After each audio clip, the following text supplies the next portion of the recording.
Write a story in the first person. Some of the most interesting pieces of literature are first-person narratives that can be autobiographical or completely fiction. For some reason, stories shared by the storyteller himself lend a very authentic feel to the book. An example of a story told from the first person is The Adventures of Huckleberry Finn.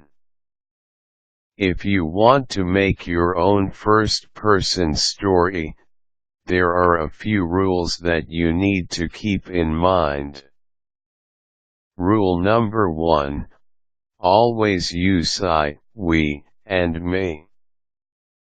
Using these pronouns will help illustrate that all of the thoughts, actions, and narratives comes from the writer of the book.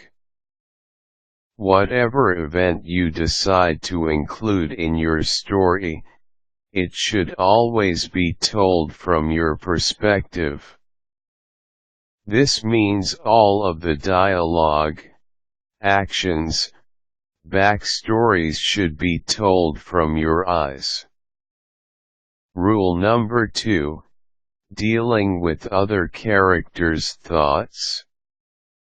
Since this story is from your mind, it will be difficult to share what other characters are thinking unless they told you so.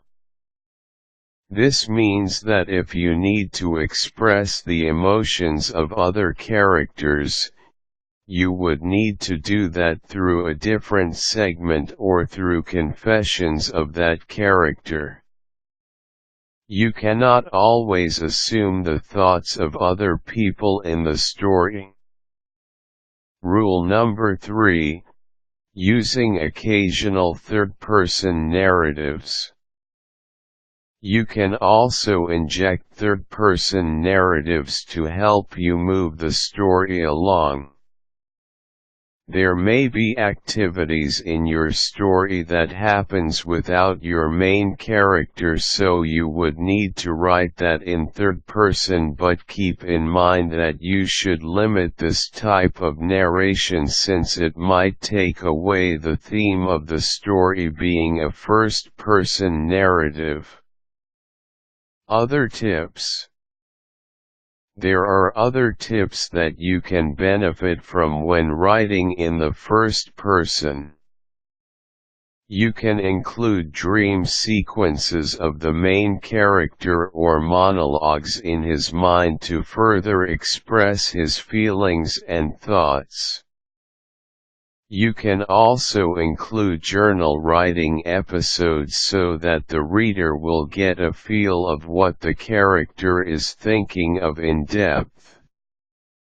You can also share different parts of the setting or tell a story of history into your plot by including narrations of hearsay, whether from your main character or the supporting characters.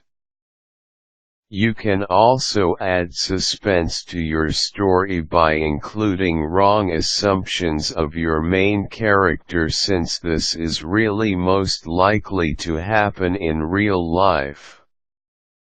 When making a story, it is best that you outline your main plot first and build it on a per-segment basis.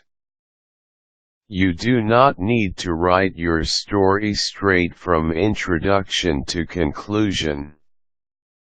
Divide it into manageable subplots and start expanding it from there. You can tell more about the main character's past experiences by bringing in characters from his past, an ex-girlfriend, a childhood nanny, a favorite uncle, etc. This way, you are building a thick layer of stories and narratives from other people, but at the same time, you are still central to the theme of telling everything, or nearly everything, from the point of view of the narrator.